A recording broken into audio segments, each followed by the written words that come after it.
مجھے لگتا ہے جو کشمیری نے ایک قدم آگے بڑھایا تھا اس ثانیہ کے بعد، شاید وہ کہیں خدا نہ خاصا 2 قدم پیچھے نہ ہو جائے۔ سرحدی کشیدگی کے بعد یہاں جو پاکستانی لوگ مقیم ہیں ان کو پاکستان جانا پڑتا ہے، تو اس حوالے سے آپ کا میرے خیال میں یہ ایک انسانی مسئلہ ہے۔ جو عورتیں یہاں شادی کر کے آئی ہیں، جن کے بچے ہیں 20 سال 30 سال 40 سال، کچھ تو ان میں نانیاں بنی ہیں، دادیاں بنی ہیں، آج ان کو کہنا کہ آپ یہاں سے واپس چلے جاؤ، مجھے لگتا ہے یہ صحیح نہیں ہے۔ یہ ایک انسانی مسئلہ، اس کو انسانیت کے دائرے میں دیکھنا چاہیے۔ ان لوگوں کو واپس نہیں بھیجنا چاہیے، کیونکہ انہوں نے ان کے ریکارڈ میں کبھی انہوں نے کوئی غلط کام نہیں کیا، ملک کے خلاف کبھی بات نہیں کیا، تو ایسے میں ان کو دہشت گردوں کی بدلے سزا دینا مجھے لگتا ہے کہ غلط۔ میم پہلگام اٹیک کے بعد موجودہ سرکار جو کام کر رہی ہے کیا افیکٹولی کر رہی ہے؟ اگر آپ اس ٹائم پہ کرسی پہ ہوتے تو کیسے آپ اس سیکٹر ٹوریزم سیکٹر کو واپس لاتے اور ابھی میں حالات یہ سوال اس وقت نہیں کرنا چاہتی۔ میم 30 سالوں میں پہلی بار ہم نے دیکھا کہ کشمیری عام کشمیری سڑکوں پہ آیا اور ہندوستان کے حق میں بات کی، کہا کہ ہم ٹیررزم کے خلاف ہیں۔ ایسے میں مفتی محمد سعید کے بعد محبوبہ جی کا بھی یہی نعرہ تھا کہ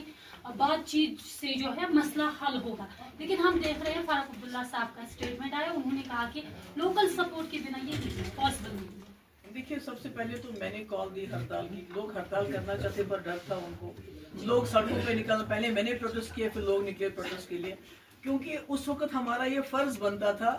کہ ہمارے اوپر جو ایک داغ لگ گیا، اس داغ کو کیسے ہم مٹائیں۔ تو کشمیری سڑکوں پہ آئے، انہوں نے ہڑتال کی، اور ہڑتال ہی نہیں کی، یہاں تو لوگوں نے خون بھی دیا، ٹورسٹ کی جان بچانے کی زیادہ سے زیادہ کوشش کی۔ مگر فاروق صاحب کا جو اسٹیٹمنٹ ہے یہ کہ اس میں لوکل انوالومنٹ ہے، یہ بہت بدقسمتی کی بات ہے۔ فاروق صاحب نہ کہ ایک قداور لیڈر ہیں بلکہ کشمیری لیڈر ہیں، تو ان کے یہ کہنے سے پورے ملک میں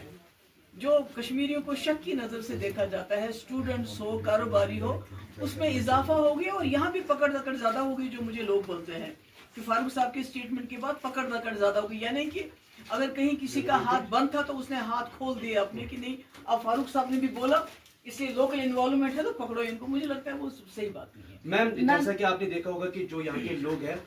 34 لوگوں کو کل آپ کے M L A Pulwama Waheed Para نے بھی یہاں پر شاباشی سے نوازا، میڈلز دیے، لیکن بجائے شاباشی گورنمنٹ کی طرف سے، سیکورٹی ایجنسیز کی طرف سے ان کو پکڑا جاتا ہے، اس پہ کیا کہنا ہے؟ یہ بہت غلط ہے۔ میں نے سنا کہ یہاں ایک تو کافی لوگ بند ہیں، دوسرے سویرے بلاتے ہیں، شام تک بند کرتے ہیں، پھر شام کو چھوڑتے ہیں، تو یہ سلسلہ رکنا چاہیے،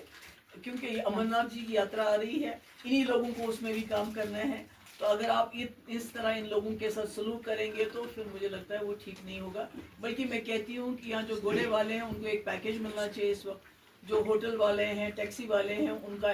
سود معاف ہونا چاہیے اس سال، تاکہ امر ناتھ جی کی یاترا تک جن کی کمر ٹوٹ گئی ہے وہ لوگ کھڑے ہو جائے اور امر ناتھ جی کی یاترا میں اچھی طرح خدمت کر سکے۔ میم گورنمنٹ ایکنالجز سیکورٹی لیبس، تو سیکورٹی گریڈ کو کس طریقے سے مضبوط کرنا ہے؟ کیونکہ شری امر ناتھ، مجھ سے کیوں پوچھتے ہیں، میں کوئی سیکورٹی ایکسپرٹ ہوں۔